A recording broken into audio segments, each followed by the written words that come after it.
I love waves, I love photographing waves. I quite often like to make them a feature in my seascape images.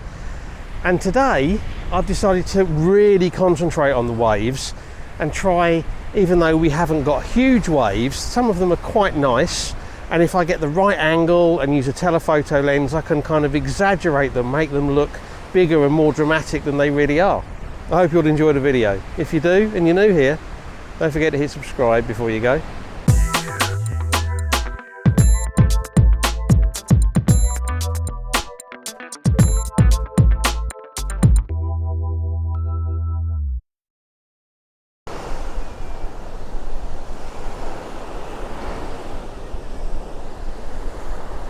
I was planning on going out and exploring maybe a new location today, but I've got some sinus trouble at the moment and it keeps giving me a bad headache, and I honestly didn't feel like driving very far.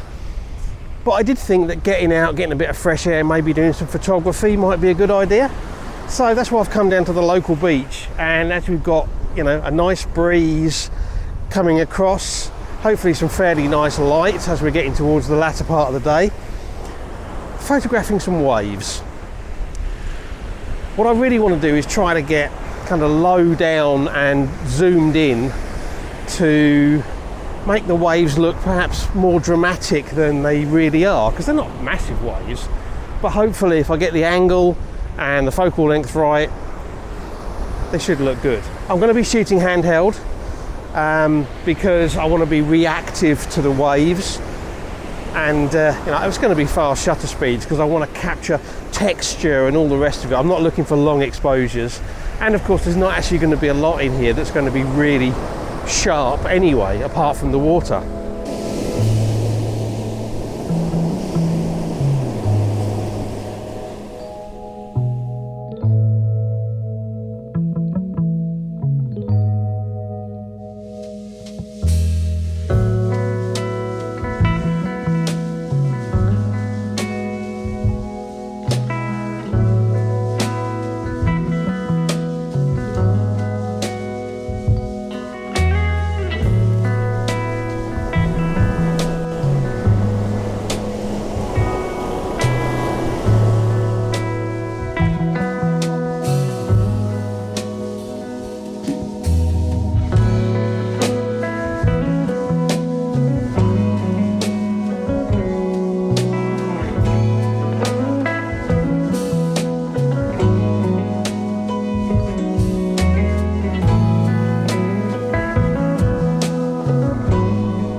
So you may notice I'm shooting with the little Canon today, and there's actually three reasons for that.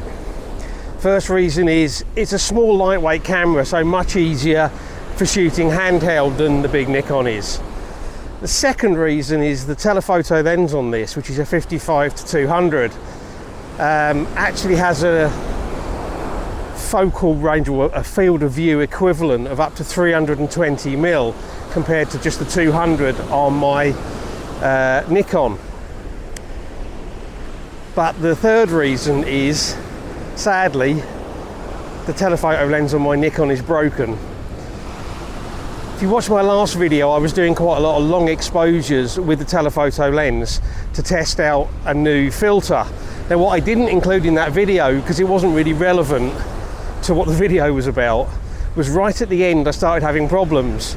I started getting blurry images when I was trying to do the last shots, and I couldn't work out what it was. It was nothing to do with the filter. It was quite clearly motion blur. It was camera shake.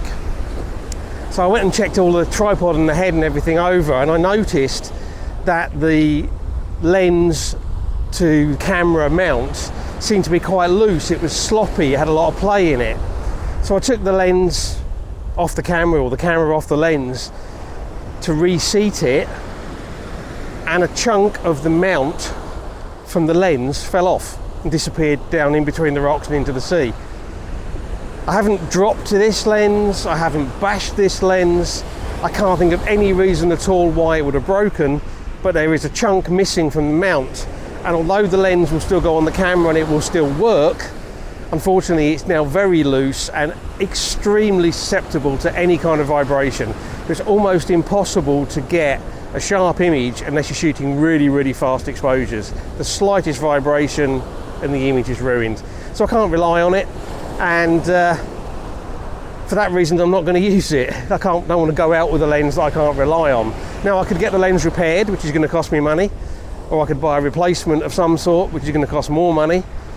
But honestly, the age of that system and how worn all of the components are, I don't think it's sensible to do it. I think what's sensible is to take any money I would spend and put it towards a new camera system, which is what I'm going to do eventually. And I say eventually because I don't think it's going to happen in the next couple of months. There's a lot of really, really good camera systems out there, but I'm just struggling to find one that I think is absolutely right for me and justifies me spending the money on it, especially when I know I can get decent images with this little Canon. And I think that's what I'm going to do for the next few months, is just use this one again. I used it for a year and a half, and I was quite happy with the results. In fact, I think I got better images quite often with that than I did using the big Nikon. So I'm disappointed, having just brought the Nikon out of a temporary retirement, to have to retire it again, but I'm not too worried about it.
Moving further up the beach as the light's moving along to try and get the light on the waves.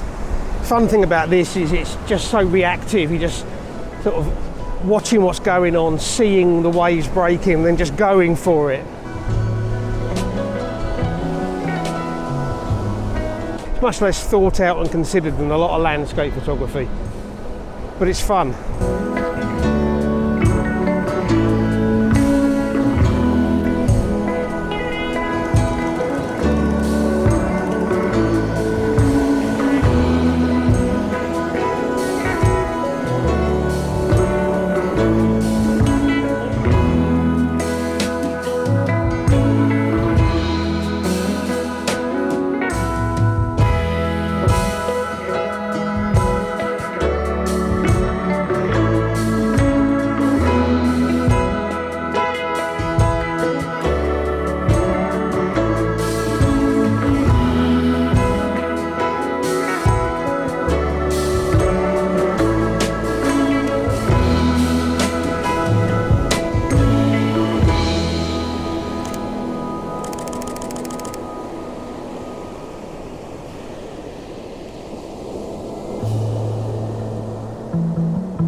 quick bonus shot. The moon is up over there. I don't know if you can see it on the video. But if I get down, shoot across there, keep it simple, waves, sea, bit of sky and the moon. Might be an interesting bonus shot. And again, we'll try and catch some waves.